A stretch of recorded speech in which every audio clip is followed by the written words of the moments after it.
కడప జిల్లా Proddatur sub registrar ఆఫీస్లో జాతీయ జెండాకు అవమానం. కడప జిల్లా ప్రొద్దుటూరులోని సబ్ రిజిస్ట్రార్ కార్యాలయం నందు నిన్న జరిగినటువంటి ఆగస్టు 15 స్వాతంత్ర్య దినోత్సవ వేడుకలకు గాను జాతీయ జెండాను తోరణాల రూపంలో కట్టారు.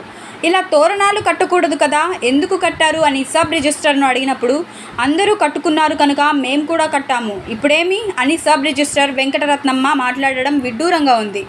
వెంటనే సంబంధిత సిబ్బందితో తోరణాలుగా కట్టిన జాతీయ జెండాను తొలగిస్తూ జాతీయ జెండా అనే గౌరవం లేకుండా జెండాను నేలపై పడేసే విధంగా విసిరి కొట్టడంలో ప్రభుత్వ అధికారులు ప్రభుత్వ ఆఫీసులో జాతీయ జెండా పట్ల ఎంత నిర్లక్ష్యంగా వ్యవహరిస్తున్నారు అనే విషయాన్ని మనం గమనించవచ్చు.